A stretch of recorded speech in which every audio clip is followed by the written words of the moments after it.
الحمد للہ رب العالمین والصلاة والسلام علی اشرف المرسلین سیدنا وحبیبنا وشفیعنا ورؤوفنا ورحیمنا وکریمنا ومولانا محمد وعلى آلہ الطیبین واصحابہ الطاہرین اما بعد فاعوذ باللہ من الشیطان الرجیم بسم اللہ الرحمن الرحیم الصابرین والصادقین والقانتین والمنفقین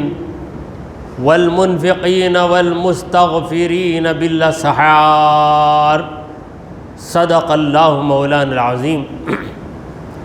حاضرین محفل، السلام علیکم ورحمۃ اللہ وبرکاتہ۔ اللہ رب العزت جل وعلا کی ہم پر بے پناہ مہربانی ہے کہ اس نے ہمیں آقائے نامدار احمد مختار مدنی تاجدار دونوں جہاں کے سردار حضرت محمد مصطفیٰ رسول خدا صلی اللہ تعالی علیہ وآلہ وسلم کی بابرکت امت میں پیدا فرمائے۔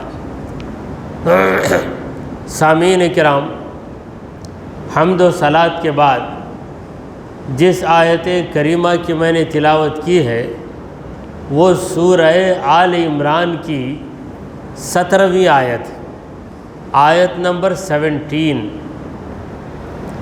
اس آیت میں اللہ تبارک و تعالی اپنے مقبول بندوں کا ذکر کر رہا ہے۔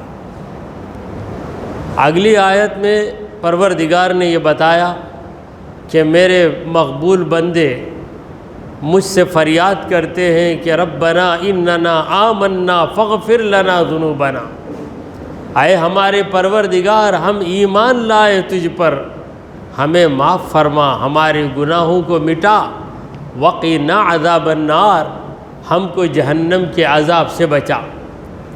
یہ دعا کرتے ہیں، فریاد کرتے ہیں، رب کے عذاب سے کانپتے ہیں۔ پھر ان کے اوصاف کیا ہیں، ان کی خصلتیں کیا ہیں؟ اللہ تعالیٰ نے فرمایا الصابرین، وہ صبر کرنے والے ہوتے ہیں۔ دیکھیے، خدا کا ولی، خدا کا دوست، خدا کا مقبول بندہ وہی ہوگا جس کے مزاج میں صبر ہوگا۔ اگر کسی میں صبر نہیں تو وہ خدا کا مقبول بندہ بن نہیں سکتا۔ نبیوں نے صبر کیا، اصبر الناس علی البلایا، سب سے زیادہ بلاؤں مصیبتوں پہ صبر کرنے والے ہمارے نبی کریم صلی اللہ علیہ وسلم۔ خود نبی کریم صلی اللہ علیہ وسلم نے فرمایا کہ لم یوذا نبی مثل ما اوذیت، جتنی اذیت مجھے دی گئی مجھ سے پہلے کسی نبی کو اتنی اذیت نہیں دی گئی۔ کیوں حضور کو زیادہ اذیت دی گئی؟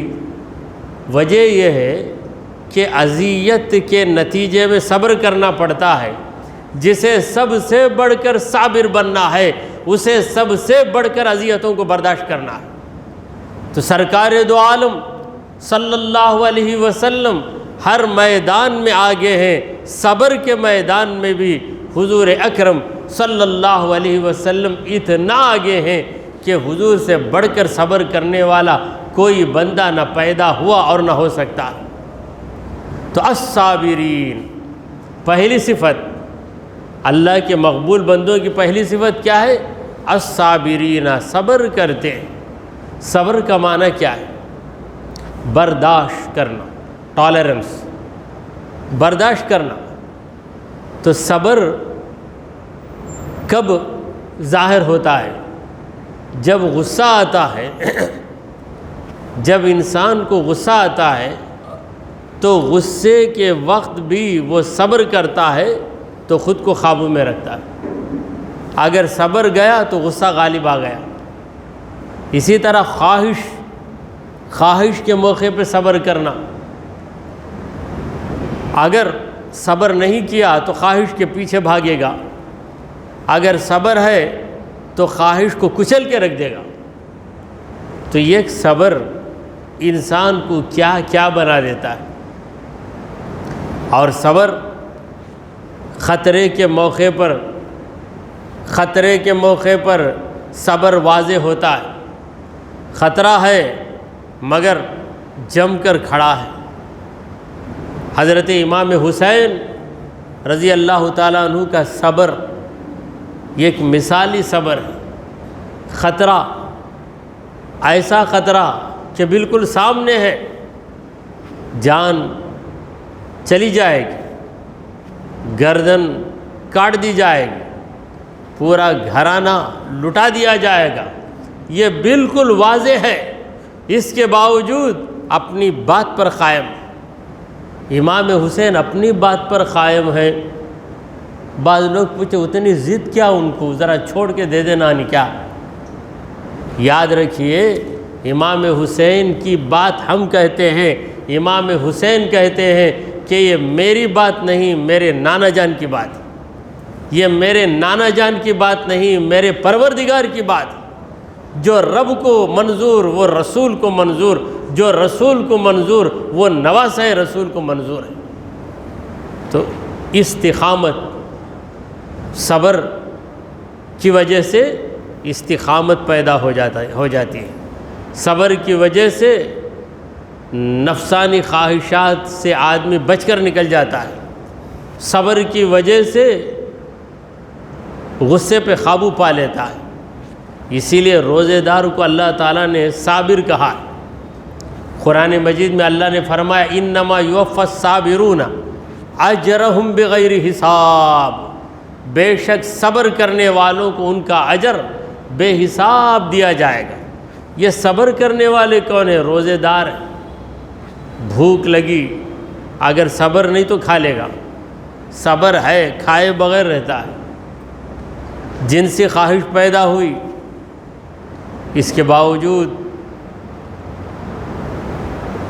الگ تھلگ اہلیہ سے دور ہے کیونکہ روزے کی حالت میں ہوں، اور غصے ایسا آتا ہے کہ جی چاہتا ہے کہ اناپ شناپ باتیں کریں، مگر روزے کی حالت ہے، غصے کو پی لیتا ہے۔ تو صبر کی مشق کرانے کے لیے، صبر کی ٹریننگ دینے کے لیے روزے کا حکم دیا گیا ہے۔ تو صبر نام کی چیز یہ جب تک پیدا نہیں ہوتی کوئی اللہ والا نہیں بنتا۔ دیکھیے کوئی بی اے کی ڈگری لینا ہے تو پہلے کیا کرنا ہو، اس سے پہلے +2 پڑھنا، اس سے پہلے 10ویں پڑھنا، یہ اسٹیجز ہیں، درجات ہیں۔ تو اللہ والا بننا ہے تو یہ آسان بات نہیں ہے۔ مسلمان بن جانا آسان ہے، پکا مسلمان بننا آسان نہیں۔ علامہ اقبال کہتے ہیں یہ شہادت گہ الفت میں قدم رکھنا ہے، یہ شہادت گہ الفت میں قدم رکھنا ہے۔ لوگ آسان سمجھتے ہیں مسلمان ہونا لوگ آسان سمجھتے ہیں۔ کلمہ پڑھ لیا مسلمان ہو گیا، کلمہ پڑھ لیا مسلمان ہو گیا، یہ تو آسان ہے، مگر اس اسلام پر قائم رہنا یہ بھاری بات ہے۔ ایڈمیشن لے لینا آسان کام ہے، ایڈمیشن مل جاتا ہے، مگر کامیاب ہو کر سینٹم لے آنا یہ ہر ایک کے بس کی بات نہیں ہے۔ تو کلمہ پڑھ لیا تو ابھی داخلہ ملا ہے، ایڈمیشن ملا ہے، اب اس میں کامیاب ہونا ہے تو اسلام کے اصولوں پہ قائم رہنا ہے، اور اس کے لیے صبر کی ضرورت ہے۔ اسی لیے اللہ تبارک و تعالیٰ نے جس چیز کا پہلے ذکر کیا وہ ہے الصابرین۔ تو ہم اگر اللہ والے بننا چاہتے ہیں اور واقعی چاہتے ہیں، کسی سے پوچھو اللہ والا بنتا ہے کیا؟ وہ سب ہم نہ نہیں، تب شیطان والا بنتا ہے کیا؟ دو میں سے ایک بن، یا زمانے کا بن یا محمد کا بن۔ شاعر کہتا ہے عشق شرکت کا قائل نہیں ہے جاز، عشق شرکت کا قائل نہیں ہے، دو سے عشق نہیں ہوتا، عشق ایک سے ہوتا ہے۔ عشق شرکت کا قائل نہیں ہے جاز، یا محمد کا بن یا زمانے کا بن۔ زمانے کے پیچھے بھاگے گا تو محمد رسول اللہ صلی اللہ علیہ وسلم سے دور ہو جائے گا۔ اگر محمد رسول اللہ صلی اللہ علیہ وسلم کے دامن سے وابستہ رہنا چاہتا ہے تو نہ زمانے کی فکر کر، نہ اہل زمانہ کی فکر کر، نہ لوگوں کی زبانوں کی فکر کر، نہ لوگوں کی نگاہوں کی فکر کر۔ بس مصطفیٰ مجھ سے راضی ہے، یہ میرے لیے کافی ہے۔ یہ ہے عشق۔ عشق دو سے نہیں ہوتا، دو رنگی والا عاشق نہیں ہوتا، یک رنگی والا ہی عاشق ہوتا ہے۔ دو رنگی چھوڑ دے یک رنگ ہو جا، سراسر موم بن یا سنگ ہو جا، یا یہ بن یا وہ بن۔ دل ہے تو کسی کا اسے کاشانہ بنا دے، کسی کا کاشانہ بنتا ہے دل، کسی کا دل کعبہ بنتا ہے، کسی کا دل بت خانہ بن جاتا ہے۔ تو حضرات محترم الصابرین، اس بات پر ہم توجہ دیں۔ اللہ والے اگر ہم کو بننا ہے تو پہلے صبر کو اپنانا، ہمارے اندر صبر آ جائے، پھر صبر کے بعد جو دوسرا مرحلہ وہ اس سے بھی بھاری ہے، کہنے کو تو بہت آسان ہے۔ والصادقین، سچ بولنے والے، صبر کرنے والے اور سچ بولنے والے۔ سچ بولنا لفظ بڑا آسان ہے، مگر ہمیشہ سچ بولنا، ہمیشہ سچ بولنا یہ بہت کٹھن کام ہے۔ اس کے لیے بھی توجہ کی ضرورت ہے۔ توجہ کے بغیر بات کریں گے تو سچ غلط سب مل جائے گا۔ دیکھیے، کسی بھی چیز کو عمدہ بنانے کے لیے توجہ کی ضرورت ہے۔ زبان پر سچ قائم رکھنے کے لیے بھی توجہ کی ضرورت ہے۔ اگر کوئی ٹیلر توجہ کے بغیر کٹنگ کرے تو کیا ہوگا؟ غلطی ہو جائے گی۔ توجہ کے بغیر کوئی باورچی کھانا بنائے تو کھانا بگڑ جائے گا۔ تو ہر چیز میں توجہ کی ضرورت ہے۔ تو زبان ہم استعمال کرتے ہیں، یعنی بولتے ہیں۔ اللہ نے بولنے کی طاقت دے دی، بول رہے ہیں، مگر اللہ تعالیٰ نے کہا کہ طاقت تو ہم نے بولنے کی دی ہے تمہیں، اب زبان پہ قابو رکھنا یہ تمہاری ذمہ داری ہے۔ سرکار دو عالم صلی اللہ علیہ وسلم نے ایک مرتبہ جیب کو پکڑا، زبان مبارک یعنی اپنی مبارک جیب کو پکڑ کر کہا کہ اکثر لوگ اسی زبان کی وجہ سے جہنم میں جائیں گے، اسی زبان کی وجہ سے، کیونکہ زبان سے جھوٹ بولیں گے اور جھوٹ بولنے کی وجہ سے لعنت ہوگی اور لعنت کی وجہ سے جہنمی بن جائیں گے۔ تو صادقین، سچ بولنے والے، اور سچ بولنا یاد رکھیے یہ نبیوں کی وراثت ہے۔ کوئی نبی جھوٹا نہیں ہے، اور ہمارے نبی کریم صلی اللہ علیہ وسلم نے جب تبلیغ دین کا کام کیا، دین کو لوگوں تک پہنچایا، تو پہلے اپنے نبی ہونے کو نہیں منوایا، اپنے صادق ہونے کو منوایا۔ لوگوں سے پوچھا، اے لوگوں، میرے بارے میں تمہارا کیا خیال ہے؟ اگر میں تمہیں یہ کہوں کہ جس پہاڑی پہ میں کھڑا ہوا ہوں، یعنی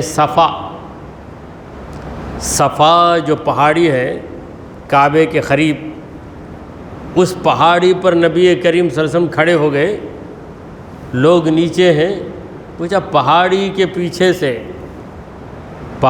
پیچھے ایک فوج آ رہی ہے، وہ تم پر حملہ کرے گی، اگر میں یہ بات کہوں تو تم لوگ کیا میری بات کو تسلیم کرو گے؟ لوگوں نے کہا کہ اے محمد صلی اللہ علیہ وسلم، اس وقت تو حضور کو رسول کی حیثیت سے کوئی نہیں پہچانتا تھا، لہٰذا نام لے کر لوگوں نے کہا اے محمد، آپ کہیں گے تو ہم مان لیں گے، ما جربنا علیک کذبا قط، 40 سال کی زندگی میں کسی بھی وقت جھوٹ بولتے ہوئے ہم نے آپ کو ہرگز نہیں دیکھا، تو آپ کہیں گے تو ہم مان لیں گے۔ تو نبی کریم صلی اللہ علیہ وسلم نے لوگوں سے اس بات کو منوا لیا، اے لوگوں بولو، میں سچا ہوں یا جھوٹا ہوں، میں سچا یا جھوٹا؟ سب نے کہا کہ آپ سچے، آپ سچے، آپ سچے۔ تو اپنی سچائی کا کلمہ پڑھایا، اس کے بعد نبوت کا کلمہ پڑھایا، اس کے بعد فرمایا کہ میں اللہ کا نبی ہوں، میں سچا ہوں تو میری بات کو مانو۔ تم لوگ خود کہہ رہے ہو کہ میں سچا ہوں، دنیا کے معاملے میں میں جھوٹ نہیں بول سکتا، تو رب کے معاملے میں کیسے میں جھوٹ بولوں گا؟ تو سچائی یہ پہلا زینہ ہے، اور اس کے لیے بڑی ریاضت کی ضرورت ہے، سوچ سوچ کے سنبھل کر بولنا ہے۔ سرکار دو عالم صلی اللہ علیہ وسلم نے کہا کہ کفا بالمرء کذبا ان یحدث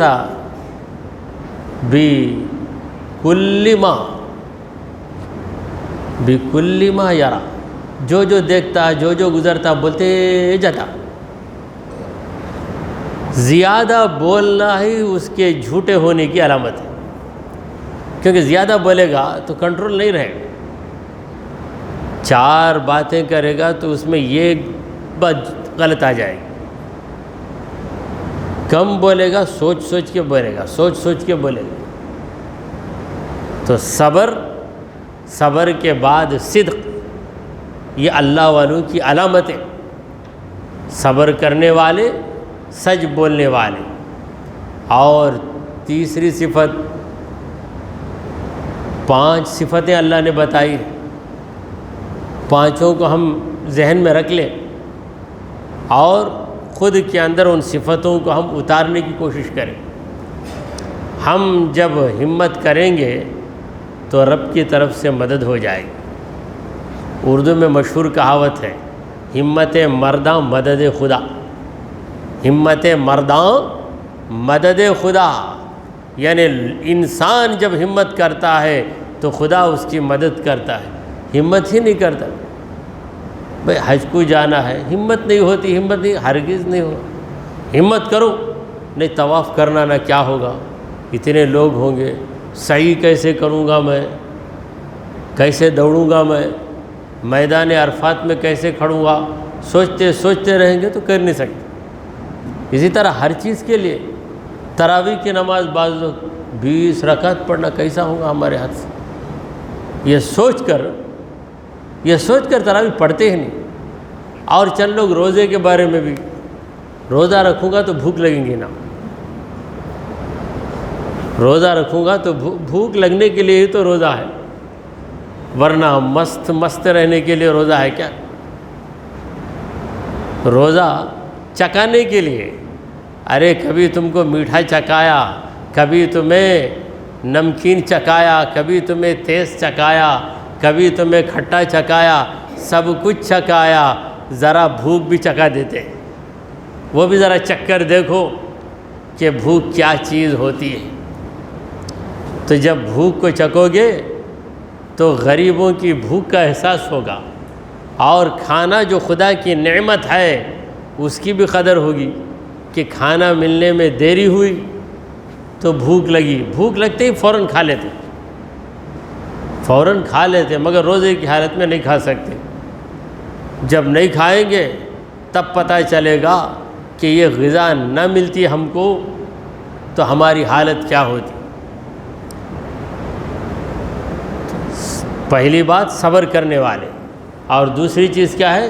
سچ بولنے والے، اور تیسری چیز کیا ہے؟ والقانتین، قنوت کرنے والے۔ قنوت کا معنی کیا ہے؟ اللہ تبارک و تعالیٰ کی بارگاہ میں جھک جانے والے۔ امن هو قانت آناء اللیل والنہار، جو اللہ کی بارگاہ میں جھکا ہوا ہے، یعنی ان کے اندر عاجزی ہوتی ہے۔ عاجزی ہوتی ہے، کب عاجزی آئے گی؟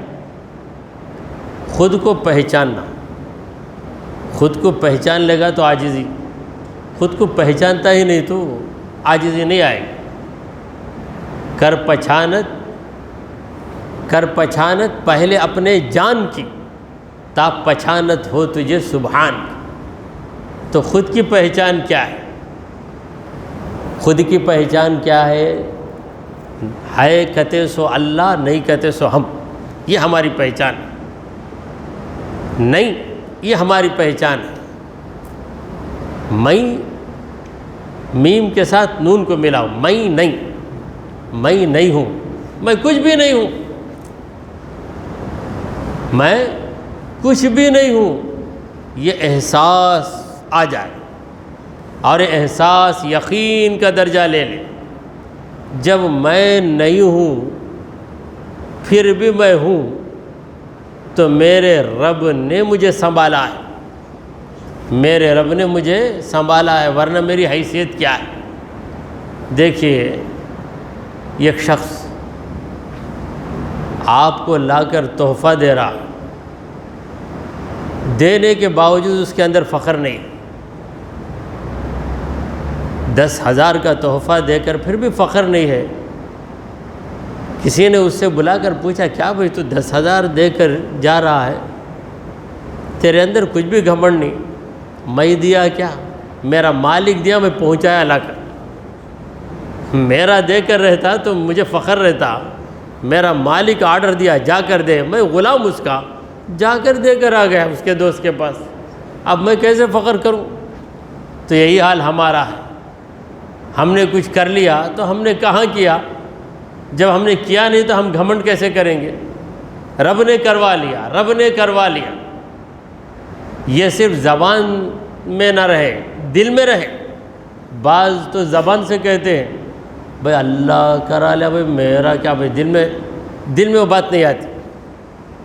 اگر کوئی کہہ دے ہاں اللہ اتنا کرا ہے، تمہیں تو کرے نہیں نا، کیا بھی تمہارے پاس کیا؟ تو غصہ آ جاؤں گا. یہ کیسا بولتے تمہیں؟ تو غصہ نہیں آنا. ہاں اللہ ہی کروایا.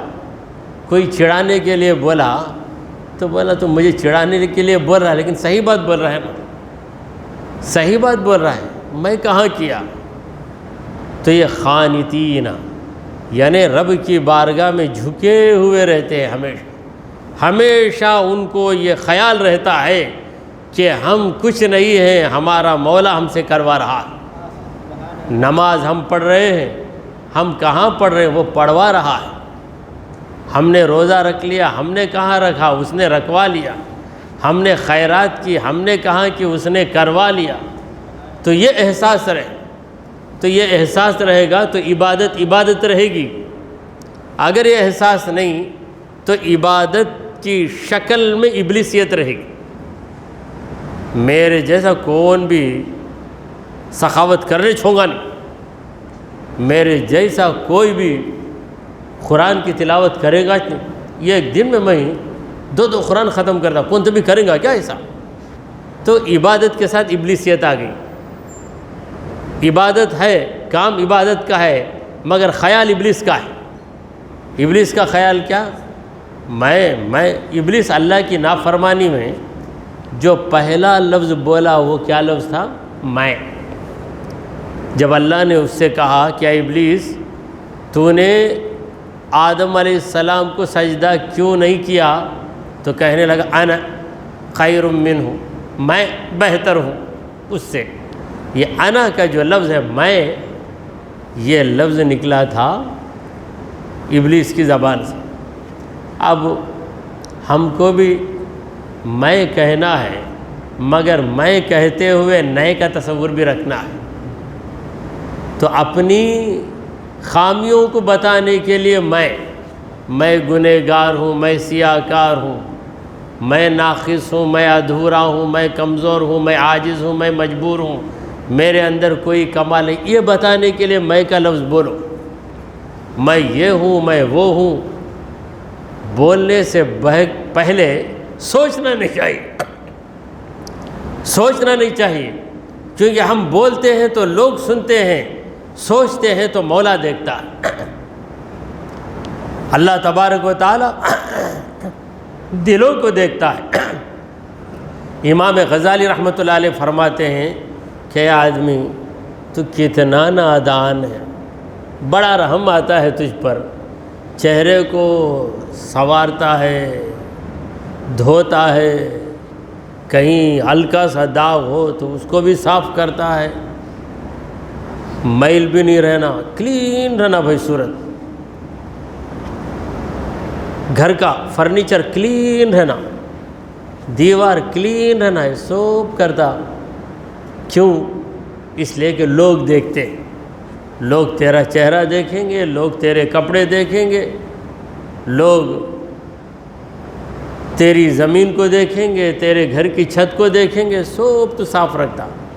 مگر جس چیز کو تیرا خدا دیکھتا ہے، تیرا دل، اس میں تکبر کی گندگی ہے، حسد کی گندگی ہے، ہرس کی گندگی ہے، دنیا کی لالچ کی گندگی ہے، ریاکاری کی گندگی، اتنی گندگیوں کو جمع کے رکھا ہے، ان گندگیوں کو نہیں نکالتا، کیونکہ تیرا رب تجھے دیکھ رہا ہے، یہ خیال تجھے آتا ہی نہیں۔ لوگ دیکھ رہے ہیں، لوگ دیکھ رہے ہیں، یہی خیال آ رہا ہے، لہٰذا لوگوں کا تو نے خیال کیا مگر رب کا تو نے خیال نہیں کیا۔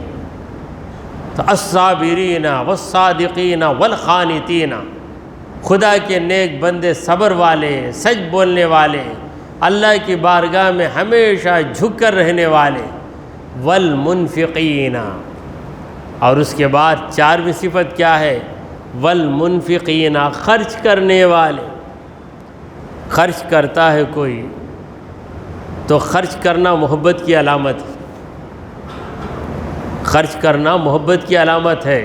محبت میں بخیل بھی سخیل بن جاتا ہے، محبت میں بخیل بھی سخی بن جاتا ہے، شادی ہونے تک خرچ ہی نہیں کرتا، شادی ہو گئی، بیوی کی محبت، بیوی کہتی فلائٹ میں جانا مجھے منظور ہے،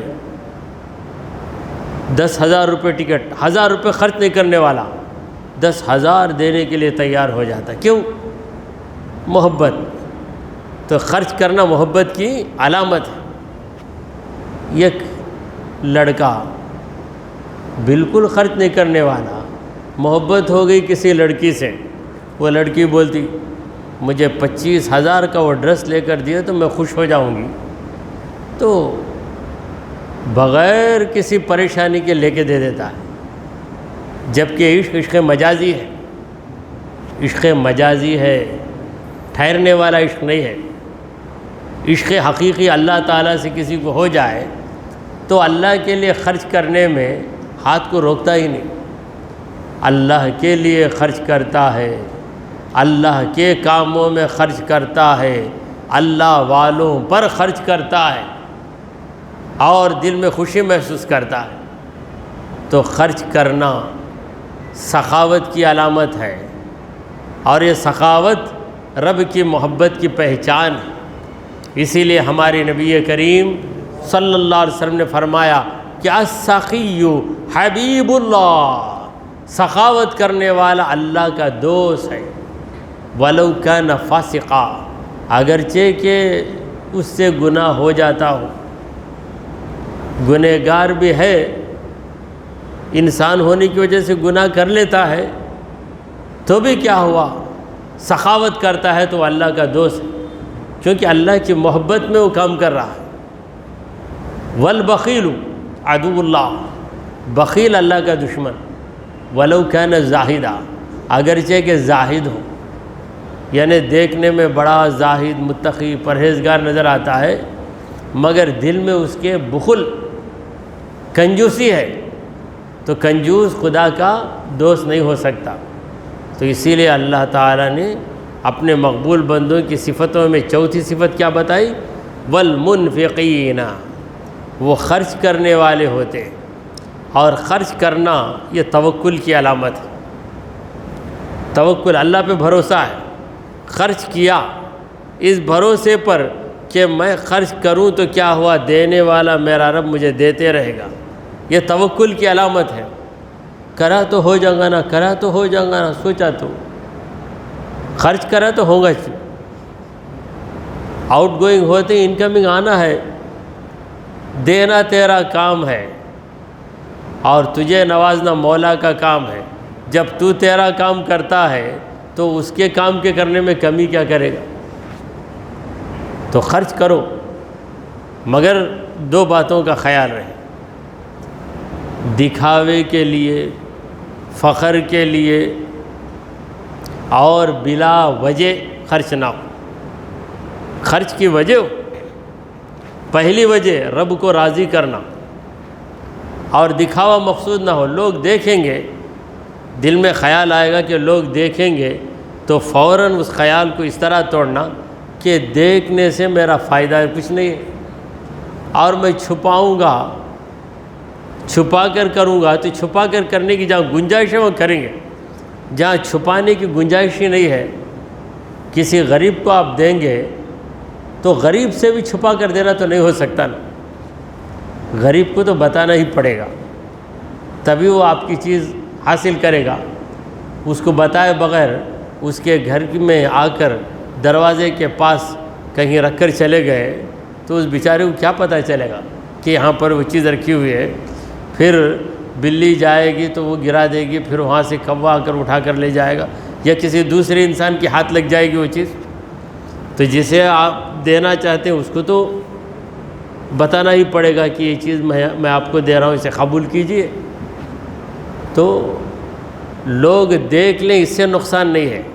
آپ کے دل میں خیال آئے کہ لوگ دیکھیں تو اس خیال ہی سے نقصان، اسی خیال کا نام ہے ریاکاری۔ والمستغفرین، اور آخری صفت یہ ہے کہ وہ ہمیشہ مغفرت طلب کرتے ہیں۔ مغفرت کون طلب کرے گا؟ معافی کون مانگے گا؟ بہت توجہ کی بات ہے۔ معافی کون مانگے گا؟ جو خود کو برا سمجھتا ہے وہی معافی مانگے گا، جو خود کو گنہگار سمجھتا ہے وہی معافی مانگے گا۔ اللہ والے کتنے بھی نیک ہو جائیں مگر ان کے دماغ میں یہ رہتا ہے کہ میں گنہگار ہوں، میں گنہگار ہوں۔ اگر یہ جاننا ہے تو خواجہ غریب نواز کا ایک شعر سن لیجیے۔ خواجہ معین الدین چشتی اجمیری رحمۃ اللہ علیہ، ان سے بڑا کوئی بزرگ پورے انڈیا میں ہے؟ پورے انڈیا سے مراد یہ نہیں ہے ہندوستان، پاکستان، افغانستان، سری لنکا، یہ پورا مل کر ایک ہندوستان ہے، غیر منقسم ہندوستان۔ ان سے بڑا کوئی بزرگ ہی نہیں ہے، مگر وہ عرض کرتے ہیں چمن پر جرم عصیانم توئی غفار یا اللہ، چمن بعیب و نقصانم توئی ستار یا اللہ۔ خواجہ غریب نواز کا ایک شعر، مجھ جیسے مجرم کے لیے، مجھ جیسے گنہگار کے لیے ایسا ویسا معاف کرنے والا رہے گا تو معاف نہیں کرے گا، تو ہی غفار یا اللہ، تیری مغفرت ہی میرے گناہ کو معاف کرے گی۔ یعنی میرا گناہ اتنا بڑا ہے کہ اس کے لیے تیری مغفرت ہی کام آئے گی، دوسرا کوئی معاف کرنے کے لیے آئے گا تو میرے گناہوں کو دیکھ کر کہے گا اسے کون معاف کرے گا، چلے جاؤں گا واپس۔ تو ہی غفار یا اللہ، چمن بعیب و نقصانم، میرے اندر اتنا عیب ہے، اتنا نقص ہے، اتنی کمی ہے کہ اتنی کمی دیکھ کر کوئی کہے گا کہ اتنی کمی رکھتا ہے، اسے لوگوں کے سامنے آنے دو، رسوا ہونے دو، مگر تو ایسا ستار ہے کہ ہزاروں عیبوں کے باوجود پردہ ڈال کر میری لاج رکھ لیتا ہے۔ یہ عاجزی کس کے اندر؟ سید الاولیاء، خواجگان کے اندر، جو ہندوستان کے تمام ولیوں سے افضل و اعلیٰ، ان کے اندر یہ عاجزی۔ یہ شعر خواجہ غریب نواز نے کہا تو صرف لفظوں کی حد تک نہیں، وہ ان کے دل کا احساس، دل کا احساس۔ تو پروردگار عالم نے کہا والمستغفرین، اللہ سے مغفرت مانگتے ہیں، بالاسحار، سحر کے موقع پر، سویرے سویرے آنکھ کھلتے ہی رب کا خیال آ گیا، اپنے گناہوں کا خیال آ گیا، سویرے سویرے صبح صادق سے پہلے پہلے اللہ تبارک و تعالیٰ سے معافی مانگنے میں لگ جاتے ہیں۔ یہ ہیں اولیاء کرام، یہ ہیں خدا کے مقبول بندے۔ دعا کیجئے کہ پروردگارا ہم نے جو کچھ کہا اور سنا اسے قبول فرما لے۔ اے اللہ ہمارے گناہوں کو معاف فرما، ہماری خطاؤں کو درگزر کر دے۔ اے رب کریم ہمیں سیدھی راہ پر چلا، تیرے انبیاء تیرے اولیاء کی راہ پر چلا۔ اے رب ذوالجلال ہمارا خاتمہ ایمان کی حالت پہ فرما۔ وصلی اللہ تعالی علی خیر خلقہ سیدنا وحبیبنا ومولانا محمد وعلی آلہ وصحابہ اجمعین.